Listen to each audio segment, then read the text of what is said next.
Queda menos, queda menos, queda menos. No me odien, ¿está? Pero me quedo yo también tranquila de que la técnica les quede clara a todos. Y aparte también, capaz que no falta oportunidad o que surja en otro seminario o en el proyecto final, en la tesis, no sé, capaz que lo aplican en otra actividad o en un trabajo, ¿está? O sea que la idea es que lo manejen y lo puedan, les quede como algo adicional del seminario, ¿está? Voy de nuevo a compartir. Entonces en el video anterior, Profesora, sí, escucho. una pregunta. No, no, yo está para organizarme nomás la semana que viene. ¿También van a ser 2 días a la semana los Zoom? Esta es nuestra última clase, Ah, no sabía que era la última. ¿sí? Ah, perdón, no sabía. Revisen la agenda por las dudas. ¿Te acuerdan que les dije la clase pasada? Cuando nosotros arrancamos el Zoom, las clases, perdón, eran un montón ustedes. Entonces yo pensé en repartir el grupo en dos en un momento para el cierre de las presentaciones porque en un día no nos iba a dar. Entonces pensaba, por cronograma, en realidad es el viernes que viene la presentación final, el viernes 29, ¿sí? Pero como se bajó bastante gente, lo vamos a hacer todo el viernes 29. Pues yo dije, capaz que un grupo lo hace el viernes y otro grupo el sábado. No, el sábado no, va a ser todo el viernes 29, vamos a arrancar más temprano, para que nos dé el tiempo, no va a ser a las 19, un poco más temprano, ahí articularemos con los que tienen algún problema de trabajo, le buscaremos la vuelta, pero necesito que estén, ¿está? Así que los que tengan alguna disponibilidad, algún problema, traten de buscar la solución. Vamos a arrancar a las 18, ¿está? Porque después se va la hora, yo esa instancia no la voy a grabar, ¿tá? Capaz que utilizo otra plataforma que no se corte, porque si no, entre que cortamos y empezamos y no sé qué, es un lío. Capaz que le mando la invitación por, no sé, por Google, por la Por invitación Skype, de... ¿Cómo? Google por Meet. Skype. Google Meet o Teams, ¿tá? Les va a llegar otra invitación para no estar saliendo y entrando, entonces esa instancia sí, no la pienso grabar porque ya no tiene sentido, ¿está? Sí tienen todos los materiales previos de las clases, ¿está? Entonces, hoy es nuestra última clase. Mi idea es hacer una clase de consulta el 27, el miércoles 27, una horita. Entonces, en función de los avances, ustedes van a tener tiempo. Por ejemplo, la presentación es el viernes. Hasta el jueves a las 23:55, subir la presentación. Si alguno tiene algún problema, me escribe y les doy una prórroga en la mañana. La idea es que yo pueda ver el material con tiempo, ¿está? Por lo general los docentes pedimos ese tiempo de 24 horas antes de entrega. Ahora vamos a ver las bases, pero quédense tranquilos que van a llegar re bien a hacer el trabajo. ¿Está? ¿Quedó clara la consulta? Sí, sí. Está. ¿Y las pautas de trabajo, todo eso lo vas a explicar ahora? ¿Seguro? Ah, está bien, de bien. Sí, sí, sí. Voy a hacer todo eso ahora. Bárbaro. Que como nos detuvimos hoy al comienzo con la explicación de la actividad 2, que lo habíamos visto en la clase pasada, pero quedaron dudas, se nos comió casi media hora en esa parte. Entonces está, perdón que nos vamos a ir un poquito más, pero necesito que veamos bien estas partes del proceso de evaluación que nos va a ayudar a también a ustedes definir su escenario, ¿sí?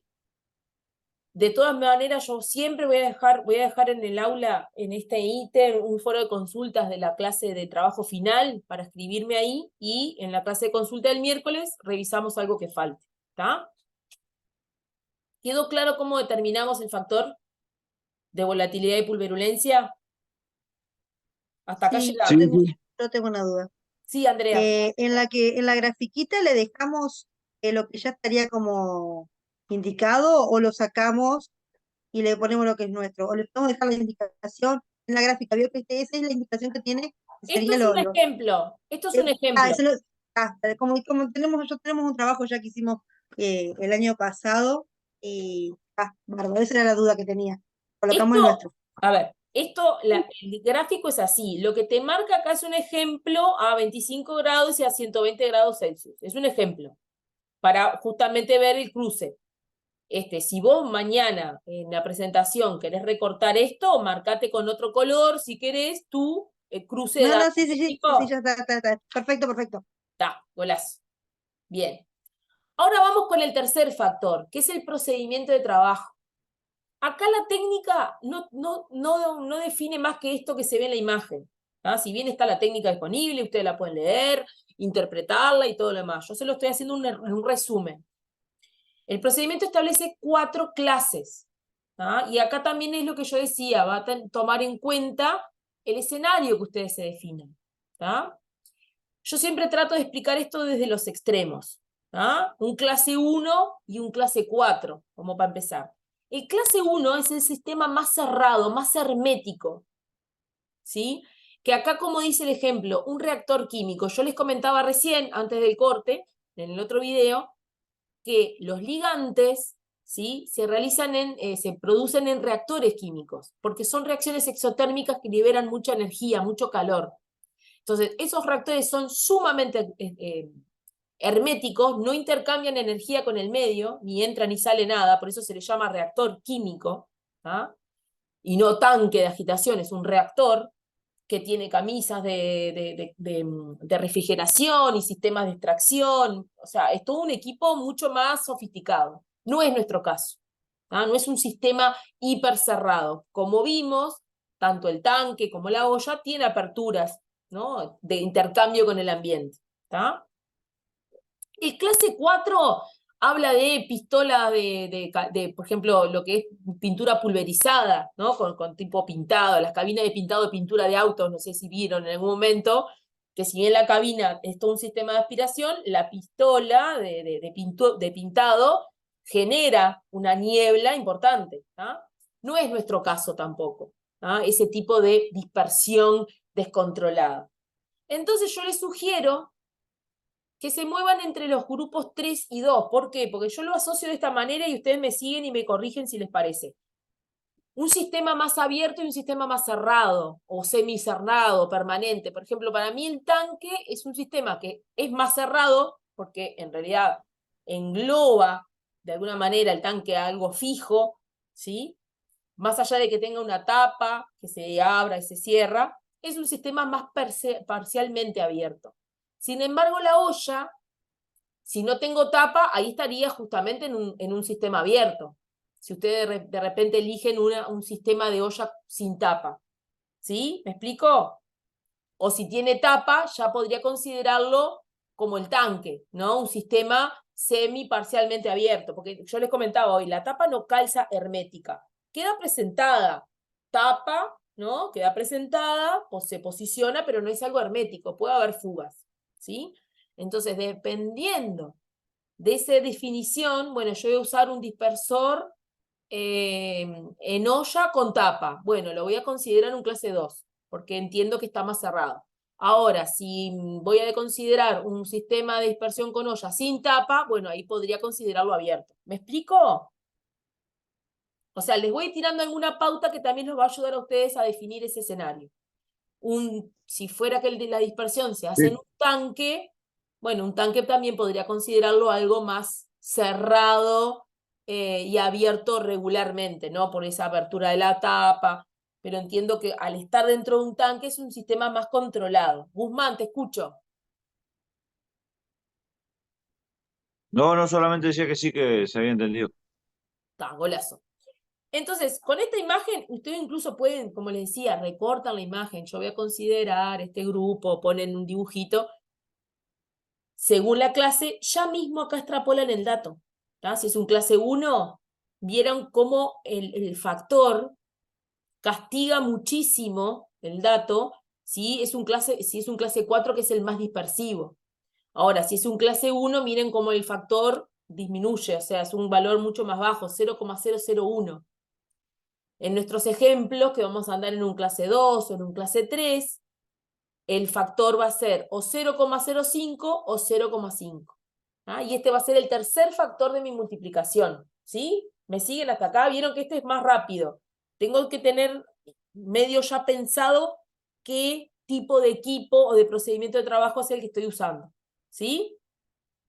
¿Vamos bien hasta acá? Sí, profe. Protección colectiva. Les mostré un montón de protecciones distintas.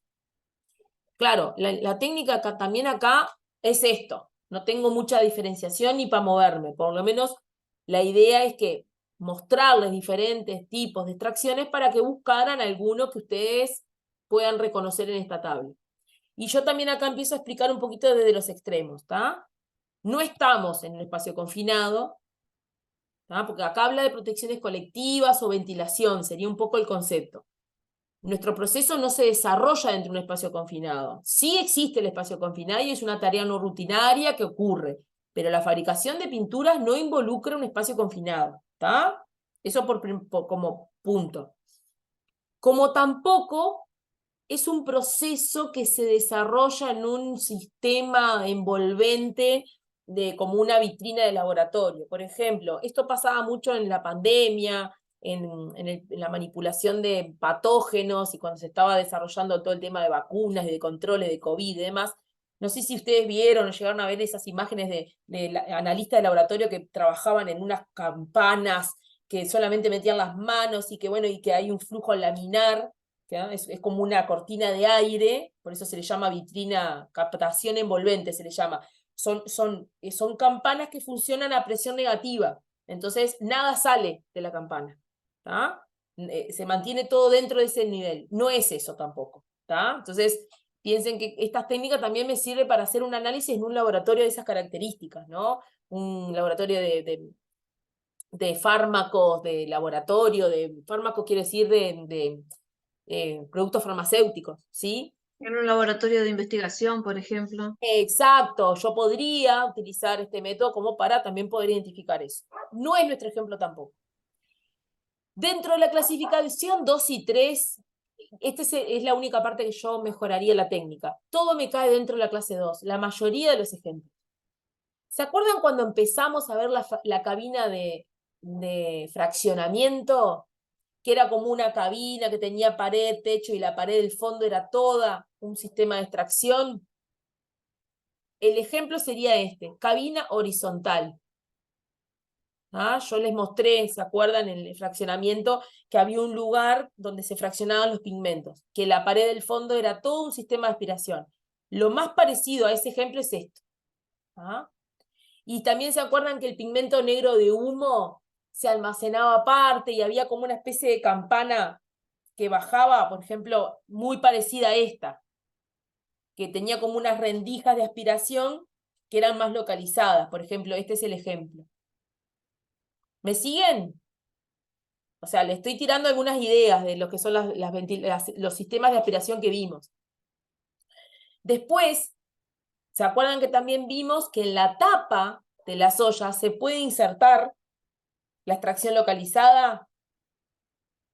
Por ejemplo, a mí si me preguntan, yo lo asocio mucho a esta, aspiración integrada a la herramienta. ¿Sí? Yo coloco la manguera, el ducto de succión, de extracción, a la tapa de la olla y lo trabajo en la fuente de emisión. ¿Sí? ¿Me siguen hasta ahí con esos ejemplos que estuvimos viendo? Sí, sí. Entonces, o sea, por eso me detuve a ir mostrándole. La idea es que ustedes también definan esa extracción, si existe y si no. ¿Ah? Si no existe ningún tipo de extracción, por ejemplo, ya estaríamos en un clase 3. ¿Ah? Vieron que en estos ejemplos no hay una máquina, solamente te pone trabajos en intemperie, trabajos alejados de la fuente de emisión, ventilación mecánica general, o sea, no hay ninguna extracción de nada. Recién en el clase 2 consideramos la presencia de algún tipo de extracción localizada. Si en mi escenario no tengo ningún tipo de extracción, voy a considerar mínimo un clase 3. ¿Sí? El clase 4, por ejemplo, déjenme correr la barra. Perdón la pregunta, Sí, ¿extracción de qué? adelante. ¿De vapores? ¿Extracción de Sí, qué se refiere? ¿De vapores o extracción sí. del material? Perdón la pregunta, pero no entendí la extracción de qué. Pero lo venimos hablando de que arrancamos el proceso. Los sistemas de extracción es justamente para controlar la emisión. Por eso me llama la atención. ¿Qué parte no expliqué? No, no, lo que pasa es que a veces me pierdo, a veces entre tanta Ah, cosa que hablas, me perdí. escúchame. Las extracciones localizadas se colocan en la fuente, por eso es localizado. Si no, Ujú. estaríamos hablando de una ventilación general. ¿Tá? En los procesos que vimos, tanto en olla o en tanque, está la posibilidad de disponer de una extracción en la fuente de emisión, en la boca o en la tapa de la olla. ¿Tá? Ah, ya entendí, no, me había ¿Sí? perdido, disculpa, no te había Bien, entendido. no, está perfecto, Gracias. bien de bien. Entonces, justamente le fui marcando diferentes ejemplos. Por ejemplo, si a mí me preguntás, en la fuente de emisión, ¿sí? Ya sea en la boca o en la tapa, por ejemplo, este ejemplo de aspiración integrada a la herramienta, se tentaron todos, perdón. Porque dije, ¿qué parte no expliqué? Por Dios, porque me muero si no me siguieron hasta ahí y tenemos que empezar de nuevo. Entonces, ese sistema de extracción o de aspiración, capaz que yo utilicé otro término y ahí los confundí, está integrada a la herramienta, no es una ventilación general que está por allá arriba, ¿está? Entonces, ese es el ejemplo. Si ustedes van a disponer en su escenario la existencia de algún tipo de extracción, estarían dentro de un clase 2, porque cualquiera de estos, si leen bien, después lo van a ver mejor en el material, todos estos entran dentro de un clase 2. Entonces, la diferencia está en que ustedes definan si hay o no protección colectiva o extracción localizada. Si no lo consideran, va a ser un clase 3 o un clase 4. Eso lo eligen ustedes. Ahora, si existe la protección colectiva, la extracción localizada, va a ser un clase 2. Sea esta o esta. ¿Me explico? ¿Está? En ese escenario ustedes van a definir sí o no. En función de eso van a elegir directamente acá en la tabla en la puntuación.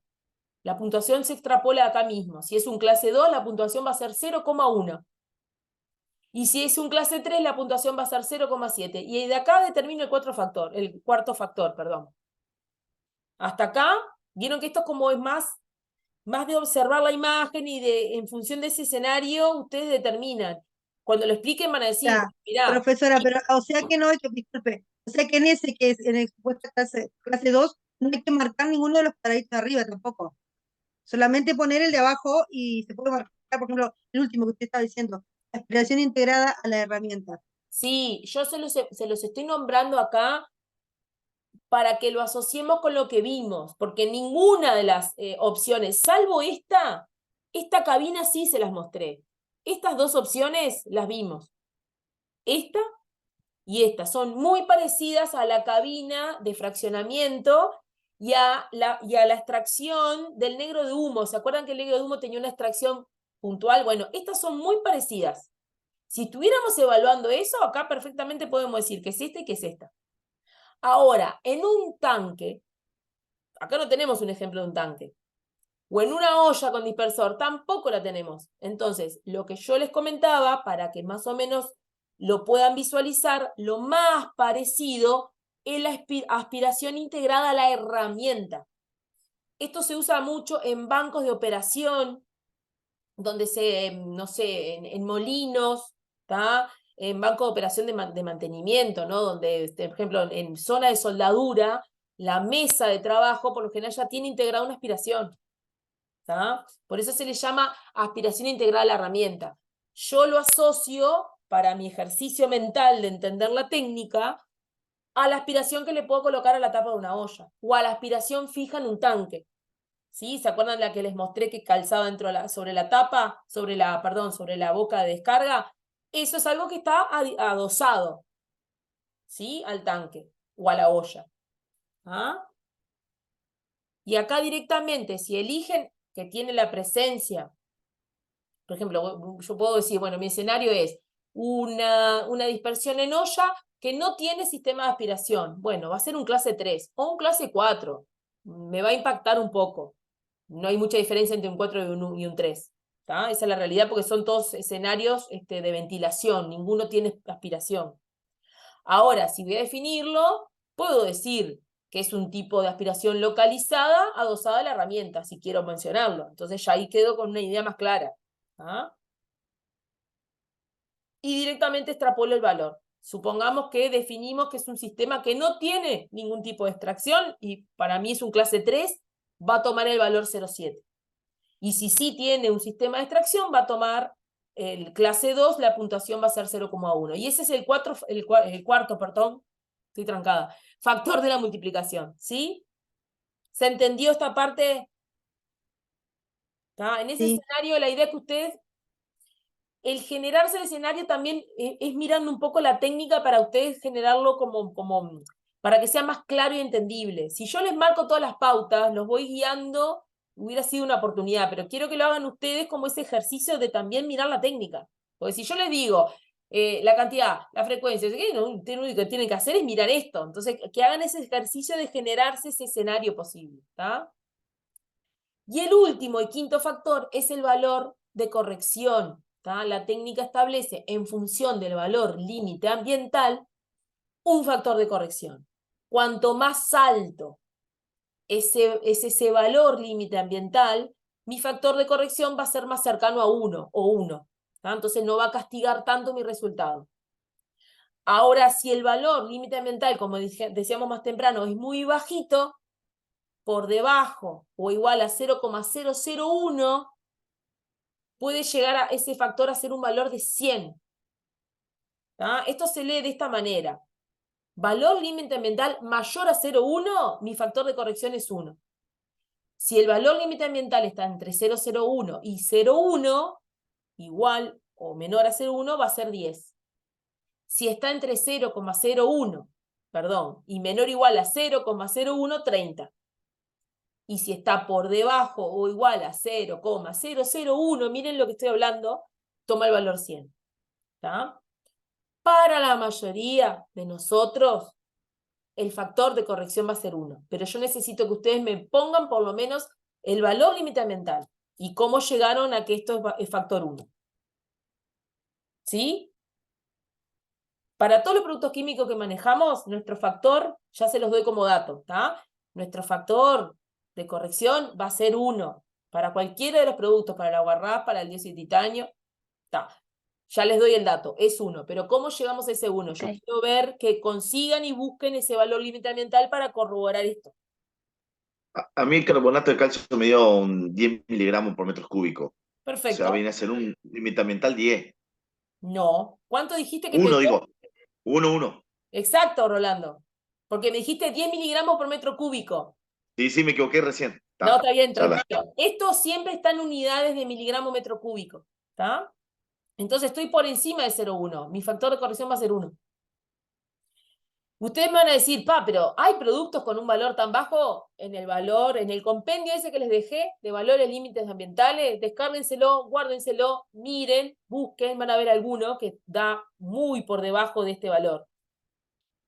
¿Ah? Hay productos que son, que tienen ese nivel de volatilidad y tienen un valor límite ambiental bajísimo y que están entre los valores de 30 y de 100.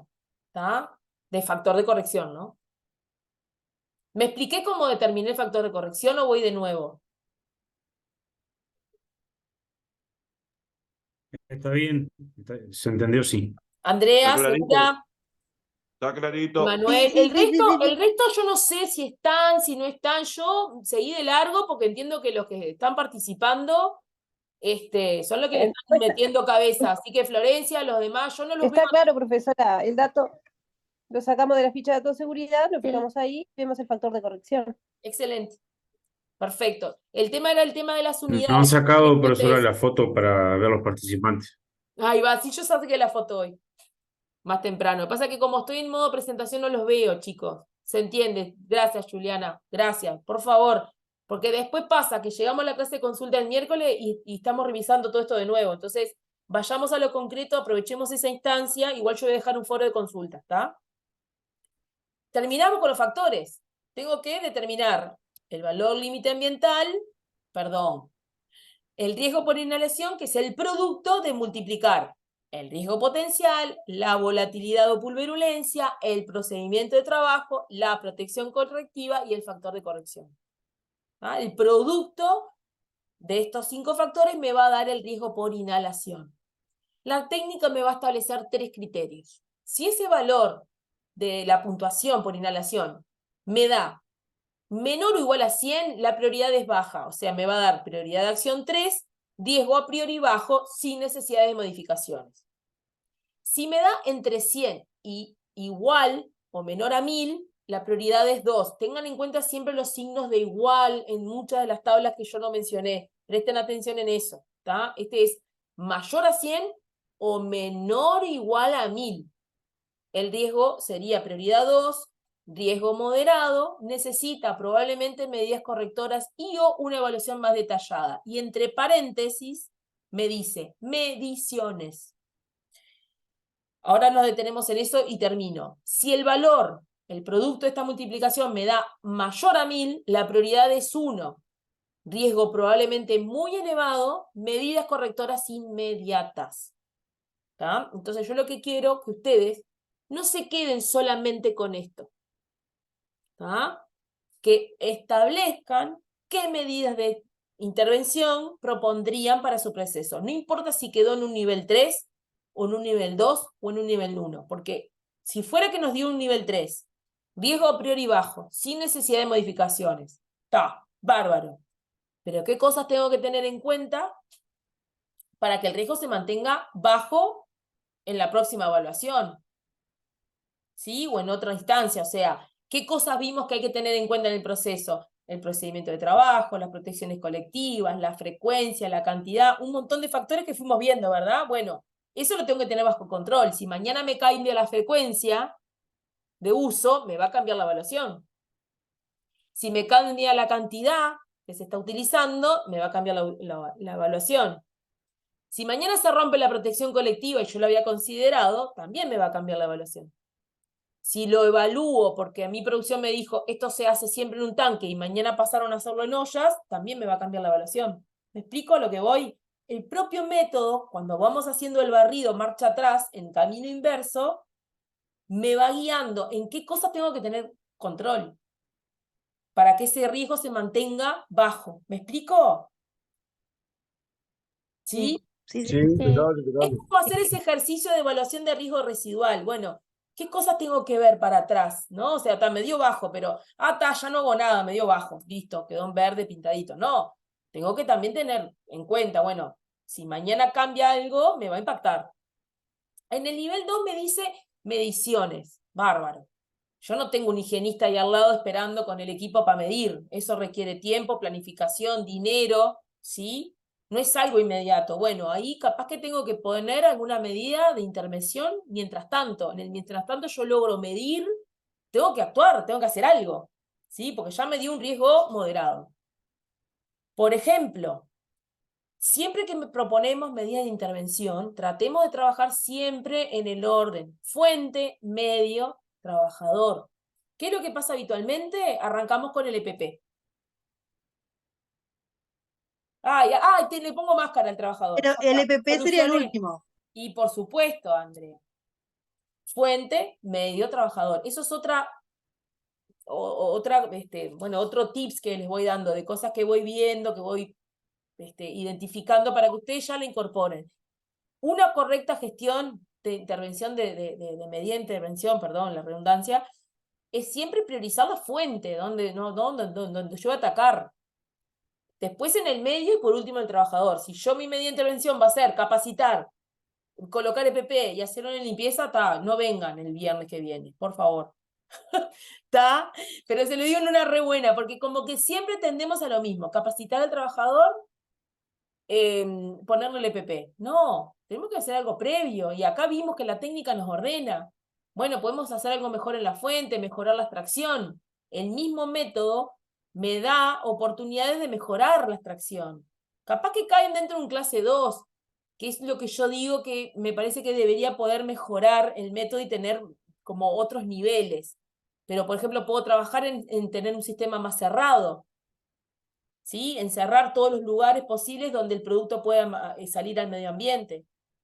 O minimizar la frecuencia de uso, o bajar la cantidad de producto, ¿sí? Todo eso va a impactar de alguna manera en el método. Entonces, pueden ser medidas de intervención. Y en la última, en el prioridad alta, nada, tengo que parar la tarea y ahí sí, hacer como medidas correctoras inmediatas. Ahí lo mismo, pero sí, sería, o sea, el ejercicio sería igual que en el nivel 2, pero como parando la tarea, ¿verdad? Tomando acciones en la fuente, en el medio del trabajador, en todos los niveles. Capaz que en el nivel 2, con tomar medidas en una de las pautas, en uno de los criterios, ya alcanza. ¿Me explico? En función de cuándo les dé, capaz que la clase que viene, si ya lo tienen, la clase de consulta, si ya llegaron a más o menos esta parte, lo revisamos, ¿está? Está. Miren el video, nuevamente, porque tampoco los quiero retener, ya son 9:30, pero sí, ahora sí les quiero mostrar las bases que van a quedar colgadas hoy mismo. Denme un segundito, que lo tengo guardado acá. Mucho de esto ya lo hicieron, ya lo tenemos, ya lo fuimos conversando en las distintas clases, Dele tranquila que yo tenía una salida social, pero ya la cancelé. me Ya imaginé. no tengo Y vida. la verdad que ya uno después que se pone a estudiar, ¿verdad? Ya no tiene vida, ¿estamos de acuerdo? Totalmente. Y cuando es docente, ni te digo. Estas son las pautas, chicos. Nada nuevo de lo que hemos venido hablando, ¿está? Lo que tienen que hacer es, primero que nada, es una presentación PowerPoint, no es un trabajo de Word ni de seminario de 15 páginas, de 20 páginas, no. Es una presentación PowerPoint, con un máximo de 10 a 12 diapos, ¿sí? Placas. Más de eso no. El tiempo de la exposición es entre 7 y 10 minutos a reventar, porque miren que se les va y lo van a poder hacer. Es cortito. Miren lo práctico y lo sencillo que va a ser este seminario para ustedes. Fue más tedioso bancarme a mí hablando que, que lo que tienen que hacer. La portada con sus nombres, con el seminario, la fecha, bla, bla. Y la primera parte es lo que ustedes ya hicieron en la actividad 1. ¿Ah? Del monitor de banco de seguro, que vivimos por tipo de accidente o por parte del cuerpo afectada, que yo ya les di algunas devoluciones para mejorar alguna tablita, alguna cosa, mostrar los datos. Y el análisis que hicieron, contarlo. ¿Qué fue lo que vieron? ¿Cuál fue esa tendencia? ¿Cuáles son los que más se repiten? ¿Cuáles son los que tienen más incidencia? Nada más que eso. ¿Sí? El punto 2 ya lo tienen hecho. El 3, describa cómo abordaría el diagnóstico de situación de la industria química, herramientas que utilizaría, fuentes de consulta, indicadores de cumplimiento. Hablamos algo de utilizar, por ejemplo, la normativa como una herramienta de diagnóstico, ¿se acuerdan? ¿No? Bueno, lo del banco de seguros que ya vimos que también, o sea, ustedes cuentan, bueno, arrancan mañana a trabajar en una industria química. ¿Por dónde arrancan? ¿Qué cosas utilizarían para un diagnóstico de la situación de esa empresa? ¿Sí? ¿Quedó bien, Andrea? ¿Sí? Porque justo te vi que hiciste el gesto y creo que, como diciendo, basta. No, dije, ¿sabes lo que dije? Dije normativa. Lo primero que dije. Espectacular. No, igual acá sí hay un ítem 4 que es la normativa aplicable al proceso. ¿Está? Al proceso, a esto. ¿Está? No es una lista kilométrica, es al proceso. ¿Está? Esto es muy, puede ser un poco más amplio, puede ser más acotado, las que tengan de aplicación a este trabajo. ¿Está? Bien específico. El punto 5, lo voy marcando para no perderme. Sobre el proceso de fabricación de pinturas, obviamente, describir brevemente ese proceso de empastado y dispersión, o sea, el escenario que ustedes se van a generar. ¿Sí? Es un escenario haciendo mención a los ingredientes que van a evaluar, o el ingrediente en este caso, las máquinas, las herramientas, el entorno de trabajo, la cantidad de trabajadores. Ustedes se arman ese escenario concretito sobre el cual vamos a hacer la identificación de peligros y evaluación de riesgos y la evaluación de riesgo químico, que es lo que acabamos de hacer. ¿Sí? ¿Me siguen hasta ahí? O sea, de este escenario que yo me voy a hacer, como decíamos recién, voy a hacer una dispersión, un empastado de dispersión en una olla, con tapa, con extracción localizada, bla, bla. O sin tapa, sin extracción, o en una olla, en un tanque. ¿Tá? Ustedes van a generar ese escenario. ¿Qué otras herramientas se utilizan? Y bueno, vimos, yo qué sé, estaban las trinchetas, estaban los cuchillos, estaban los carritos, los autoelevadores, había un montón de herramientas. Ustedes se pueden generar ese escenario si quieren agregar algo más. Rosilena, te escucho. Rosinela. Sí, Rosinela. No, ahí cuando dice en el punto 6, no Sí. evaluación de riesgos, o sea que solamente los identificamos a los peligros y los riesgos solamente los mencionamos, identificamos, digamos. los mencionan. Ahí va. Fuente de Está. peligro y riesgos derivados. No evaluamos. Solamente nos enfocamos después en la evaluación de riesgo químico. Exactamente, Rosy, exactamente. Está. Bien de bien. Quedó claro, Gracias. buenísimo, buenísimo. Eso es lo que sí, por eso en la clase pasada les tiré así lo del peligro y quedamos algunos pistoneando y tiraban riesgos. necesito que ustedes salgan de la carrera teniendo claro qué es un peligro y qué es un riesgo. Pues si no, hicimos mal todo en todos estos años, no solamente en el seminario, ¿tá? Fuente potencial de daño o deterioro de la salud es un peligro. De ahí van a derivar un montón de riesgos derivados, ¿tá? Valga la redundancia, ¿sí? Pero como les dije, los identificamos, ¿sí? Los ponen en una tablita, como les quede cómodo, en una matriz chiquitita, pero no los vamos a evaluar por métodos generales, ni por FINE, ni por NTP 330, nada de eso. Silvina, te escucho. Estaba pensando en el punto 5 que dice empastado y dispersión. Por ejemplo, yo elegí el aguarrás. Sí, Tengo que elegir en qué momento se involucra el aguarrás en el empastado y la dispersión. y es en el inicio, va a ser en el inicio. Está, Porque pero en el video dice, va diciendo paso por paso y dice en qué momento te dice el proceso productivo, o lo podemos buscar por fuera. Podemos buscar en qué momento se involucra el aguarrás en el proceso de empastado y dispersión de una pintura. lo que te digo es, por lo general, el aguarrás va a estar al comienzo, en el inicio de mi proceso, y sobre eso es donde yo voy a agregar los materiales particulados. ¿Me explico? Porque va a ser parte de mi medio líquido. Sea agua o una mezcla de solventes orgánicos, lo primero que va a estar dentro del tanque o de la olla va a ser ese medio líquido. Y sobre ese medio líquido voy a empezar a agregar los materiales particulados. O sea que en realidad va a estar al comienzo, al inicio del proceso del empastado y la dispersión. Vos no vas a considerar el pigmento, te vas a enfocar en el aguarrás como para la evaluación de riesgo químico, pero vos imaginate todo, cuando hagas la identificación de peligros y de riesgos, enfócate, no te quedes con el aguarrás, imagínate todo el proceso del uso del dispersor, del uso de la olla o del uso del tanque, ¿me explico? No te encierres en el producto químico. Pensá en todo ese proceso de empastado y dispersión. ¿Me expliqué, Silvina? Sí, voy a ver el video para ver, o sea que todos los químicos que vayamos a utilizar, mis compañeros y yo, todos van a estar en la misma olla, o sea que a todos los vamos a El evaluar. escenario es la olla, va a ser en la olla, pero la idea es que ustedes identifiquen los peligros o riesgos en función del equipo que ustedes definan. No va a tener que ver un producto químico en particular. Van a identificar, sí, el peligro de manipulación de productos químicos como algo general. Después vos, si querés, ponés el aguarrás específico porque lo vas a evaluar. ¿Me explico? Sí, gracias. Hacemos un ejercicio rápido. No me quiero detener porque se nos va a ir la hora. Los peligros van a estar como en la fuente. Los productos químicos son un peligro. Vos si querés ir a un renglón más y poner mi producto químico es el aguarrás porque el que se voy a evaluar después, bienvenido. O el otro compañero, mi peligro son los productos químicos, perfecto. El dióxido de titanio porque es el que voy a evaluar a posteriori. ¿Me explico? Sí, en realidad mi pregunta era el proceso productivo, porque en realidad nosotros cuando siempre lo tenemos nosotros al proceso y en base al proceso sabemos cómo aplicar la evaluación. Entonces ahora que me doy cuenta que es para todos lo mismo, todos vamos a pensar el mismo escenario. Ahora sí lo entiendo al proceso productivo. El mismo escenario con algunos matices.